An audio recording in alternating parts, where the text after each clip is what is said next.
നമുക്കിനി ഒരാളെ പരിചയപ്പെടാം. സമ്മിശ്ര കൃഷിയിൽ വിജയഗാഥ രചിക്കുകയാണ് കാസർഗോഡ് ബേഡെടുക്ക പഞ്ചായത്തിലെ പെരിങ്ങോം മുന്നനാട് സ്വദേശിയായ കരുണാകരൻ. 2 പതിറ്റാണ്ടുകളായി കാർഷിക രംഗത്ത് സജീവമാണ് നമ്മുടെ കരുണാകരൻ ചേട്ടൻ. 14 ഏക്കറിലാണ് ഇത്തവണത്തെ സമ്മിശ്ര കൃഷി. അപ്പം അവിടുത്തെ വിശേഷങ്ങളിലേക്ക്.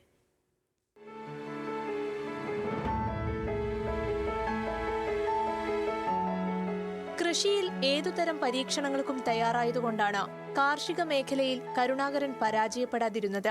വൈവിധ്യമുള്ള പരീക്ഷണങ്ങൾ അദ്ദേഹത്തെ പല നേട്ടങ്ങളും കൈവരിക്കാൻ പ്രാപ്തനാക്കി.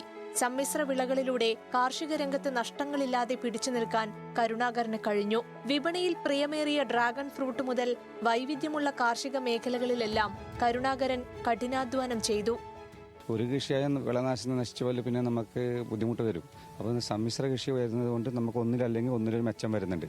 കോഴി വളർത്തലുണ്ട്, കോഴി, ആട്, പശു, കാസർഗോഡുകളും പശുവുണ്ട്, താറാവ്, ടർക്കി, മീൻ വളർത്തുന്നുണ്ട്. പിന്നെ ഒരു 173 തരം നെൽവിത്ത് സംരക്ഷിക്കുന്നുണ്ട് ഞാൻ. എല്ലാ വർഷവും അതിനെ വിളയിച്ചെടുക്കുന്നുണ്ട്. 100 വിത്തിന് വേണ്ടി, ആവശ്യത്തിന് വേണ്ടി മാത്രമാണ്.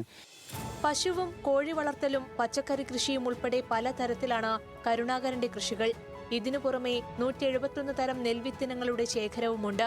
ഇതിൽ കാസർഗോഡൻ, തൊണ്ണൂറാൻ, പുഞ്ചക്കൈമ തുടങ്ങിയ കാസർഗോഡിന്റെ തന്നെ തനത് നെല്ലിനങ്ങളാണ്. പുതുതലമുറയ്ക്കായി കൃഷിയോടൊപ്പം കാർഷിക പഠനവും മുന്നോട്ട് വയ്ക്കുന്നുണ്ട് ഈ കർഷകൻ. ഇതിന്റെ ഭാഗമായി പരമ്പരാഗത നെൽവിത്തിനങ്ങളുടെ മ്യൂസിയം നിർമ്മിക്കാനുള്ള മുന്നൊരുക്കത്തിലാണ് വിസ്മയ കരുണാകരൻ എന്ന പെരിങ്ങോം ഗ്രാമത്തിന്റെ സ്വന്തം കർഷകൻ. ന്യൂസ് മലയാളം, കാസർഗോഡ്.